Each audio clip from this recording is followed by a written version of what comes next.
لوگوں کے ساتھ ملاقات کے وقت آپ کا چہرہ کھلا ہونا چاہیے، چہرے پہ خشونت، چہرے پہ رعونت، چہرے پہ سرکشی کے آثار، تکبر اور غرور کے آثار یہ کسی بھی انسان کو زیبا نہیں دیتے۔ تکبر صرف اللہ کی شان اور اس کے اسماء مبارکہ میں سے ایک اسم مبارک متکبر ہے۔ الکبریا و ردائی، کہا کبریائی میری چادر ہے اور جو مجھ سے میری چادر چھیننا چاہے گا میں اس کو جہنم کی آگ میں ڈالوں گا۔ اس کائنات میں ہونے والا پہلا جرم تکبر ہے۔ جب ابلیس کو آدم علیہ السلام کے سامنے سجدہ کرنے کا حکم دیا گیا تو اس نے کہا کہ میں تو سجدہ نہیں کروں گا، ابا واستکبر وکان من الکافرین، اس نے انکار کیا بوجہ تکبر، اور تکبر رائی کے دانے کے برابر بھی اللہ کو پسند نہیں ہے۔ اور قیامت کے دن جب لوگ سور اسرافیل سے آغوش موت میں ہوں گے تو اللہ تعالیٰ جل شانہ لوگوں سے خطاب کرے گا، تو اس میں ایک جملہ یہ ہوگا، این المتکبر، تکبر کرنے والے کہاں ہیں؟ تو لوگ آغوش موت میں ہوں گے تو کوئی سر نہیں اٹھائے گا۔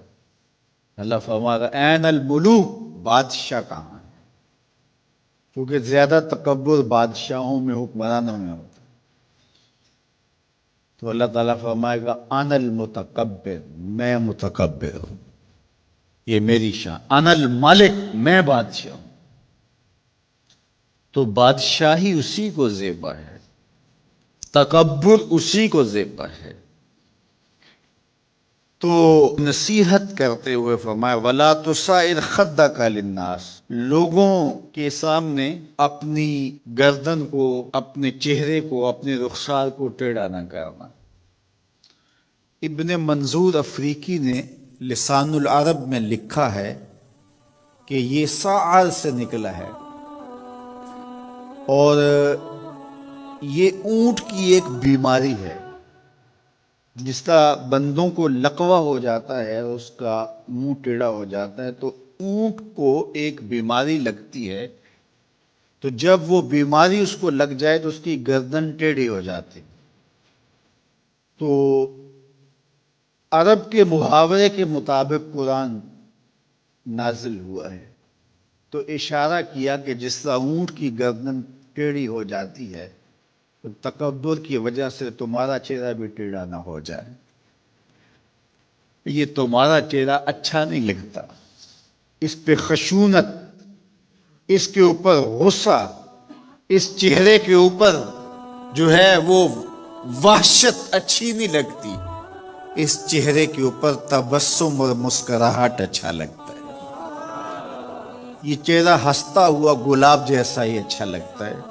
تو اپنے رخسار کو ٹیڑھا نہ کرو، اپنے لہجوں کو خوبصورت بناؤ، آنے والے سے خندہ پیشانی سے ملو، اور لوگوں کے ساتھ تمہارے رویوں کی خوبصورتی تمہارے چہروں سے دکھائی دے۔ علامہ آلوسی کہتے ہیں کہ بعض اوقات بندہ کسی کے سامنے بچھ ہی جاتا ہے، عجز، عاجزی، انکساری، یہ انسانی وصف ہونے چاہیے، لیکن کسی کے لیے اس طرح انسان بس جھکتا ہی جائے کہ اس کی عزت نفس بھی باقی نہ رہے اور وہ احساس کمتری میں مبتلا ہو جائے، تو یہ بھی انسان کے لائق نہیں ہے۔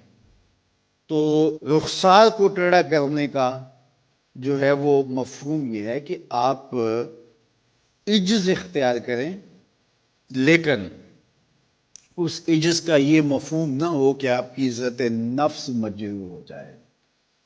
حکام کے سامنے، شہنشاہوں کے سامنے، بادشاہوں کے سامنے کچھ لوگوں کے رویے اس قدر ہوتے ہیں کہ ان کی غلامانہ ذہنیت ان کے عمل سے، ان کے رویوں سے اور ان کے انداز ملاقات سے ٹپکتی ہے۔ تو جب آپ کسی سے عجز کے ساتھ، محبت کے ساتھ پیش آتے ہیں تو وہ اپنی جگہ، لیکن اس کے اندر تجاوز ایسا نہ ہو کہ آپ کا رخسار ٹیڑھا ہو جائے۔ مطلب کیا ہے کہ آپ حد سے نیچے گر جائیں اور اپنی خودی کو بھی بیچ ڈالیں، تو اس سے بھی منع کیا گیا ہے۔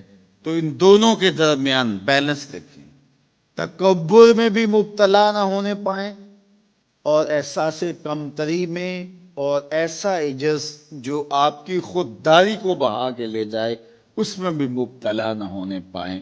وقار کے ساتھ، ادب کے ساتھ، محبت کے ساتھ لوگوں کے ساتھ پیش آئیں۔